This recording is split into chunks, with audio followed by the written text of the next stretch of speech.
Praise the Lord. I welcome each one of you in the name of Jesus. In this short time of meditation, we just finished a celebration of Easter, the resurrection of Jesus.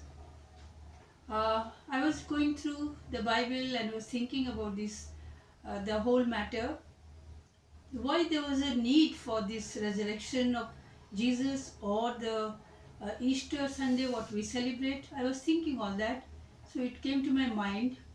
The God's plan is so different than our plan. When we think of Genesis chapter 1, when God created Adam and he disobeyed, and through him the death entered in the world. And then we all know the sin, how it entered.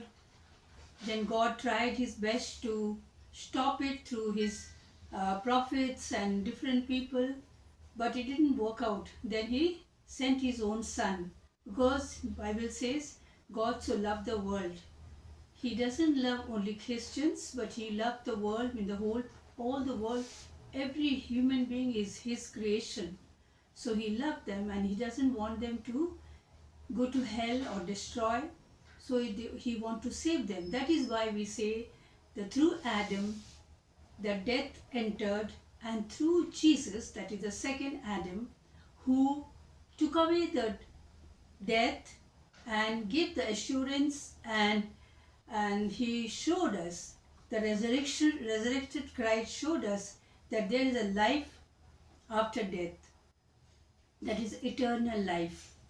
So very nicely God planned, and we should be knowing all these things, because when we face this kind of question sometimes, we should know very clearly what Bible says. Bible is very clear in all the matter. And then we see Jesus, we celebrate Jesus' birth, but when we think of Jesus, he was a very unique person. Why we say unique? Because he was born in a womb, Mary's womb, where no child was born before or after. So he was a unique. We see a donkey on whom he rode to Jerusalem for this celebration of the Palm Sunday, what we celebrate. And that donkey, nobody sat ever on the donkey.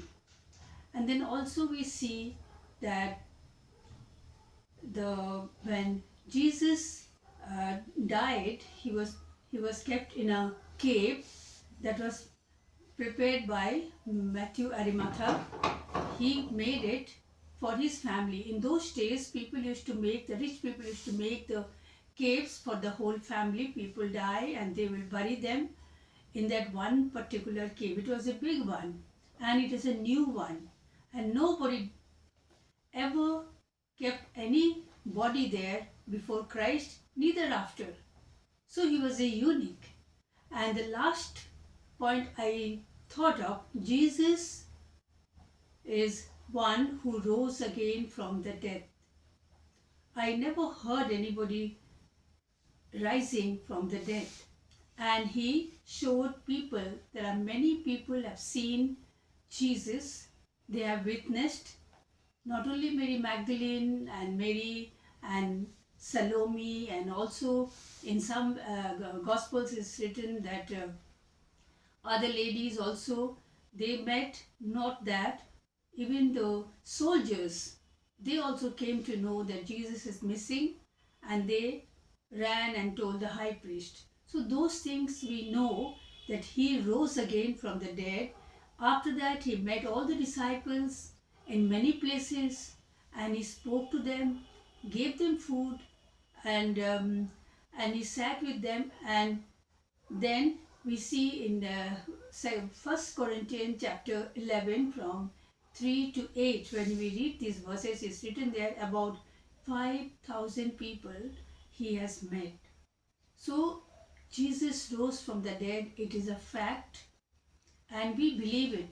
And when we think of this rising of Jesus, we believers, our faith is based on that. Our faith is based on that. because He rose again, that is our strength, that is our power. We know that He has gone to heaven and is right now sitting on the right hand of Father. He has sent His Comforter, the Holy Spirit is with us. But we know that because of His resurrection, we believers can say that we are Christians. Now, why we are called Christians? If we think of this particular word, when Jesus ascended into heaven, the Peter started preaching, and we can see in Acts chapter 10. Actually, they were only teaching to the Jews on those times. But some people quietly believed Jesus and His teachings, and they heard and they believed. We see the example in Cornelius. In Acts chapter 10, we can see the life of Cornelius, how he accepted Christ and the whole family. So they started preaching. So when they started preaching, the word came to Antioch. Then the people said, those who believe in Christ, the believers, they are called Christians. First time in Antioch. That is why we are called Christians, because we are the follower of Christ. Now, the resurrection gives us the strength, the power, and our foundation of faith. We celebrate Jesus' birth very well, but our main important faith and our full belief depends on this resurrection Christ. Because He is resurrected, so we are called Christians, because we believe in Him. And also it proves that He is a living God. We don't worship a dead God. We always worship a living God. We see the word, when we see the Bible, is written Holy Bible. And if we know the Holy Bible is the Word. And when we see Genesis chapter 1 verse 1, also John chapter 1 verse 1, also 1 John chapter 1, all these places we read and we see the Word. The Word is a living Word. That means Jesus is a Word. Jesus is a Word, and that is a living. That is why we worship a living God. We don't worship any dead God, because our Christ has risen, and that is our faith depends on it. And we believe that He is going to come as a judge, and He will be a very good judge. How we know? When we see the God's character there, when Jesus was on the cross carrying all the sin of the world, and He cried out to His Father for help. But Father, as a judge, He did not listen to Him. He is not earthly judge, He was a heavenly judge. He did not listen to His Son. He could have saved His Son. As human being, we will see to save our children or our brothers or relations from any problem, but He was destined to die on the cross for the sin of the whole world. That is why He was sent. That is why God did not listen to Him. He is the best judge, and now we know that Jesus will come as a judge to this world, and we know that He will judge us in all our activities, whether we have done in secret, whether we have done openly, everything will come out. So He is our judge. And the last point, what I find, that because of the resurrection, we follow the communion. Many people take communion, but we should be more clear why we take communion. Bible clearly says in all the Gospels, and also 1 Corinthians chapter 11 verses 23 to 27, most of the churches, the pastor reads out, and they said that when we break the bread and we drink the blood, that is why we do it, because of the remembrance for Jesus, that He died on the cross. What does it mean?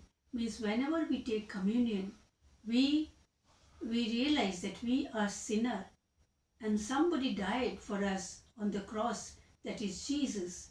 And that is why Jesus, before His death, He told His disciples each and every matter very clearly. That time they could not understand. Like we are being told many things, we are listening, but we are not careful of following it, adapting it in our lives, following it. But Jesus said everything what it happened on the cross and after resurrection. That is why whenever we take communion, it is that we remember that we are sinner and he died for us. That is why it said that to do this remembrance of me.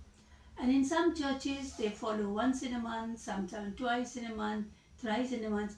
That does not matter. But Bible says uh, as many as time, whenever you do it, means we can do every day, because confessing of sin is done every day.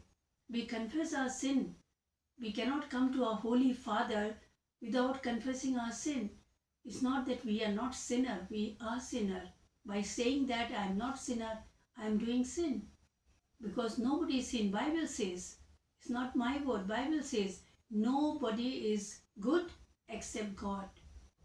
That is why we have to confess our sins before taking communion. It is a holy communion. Why it is said holy? Because we have to make ourselves holy. We have to realize the way He died on the cross for us and why He came and why He died. So this whole matter depends on our belief.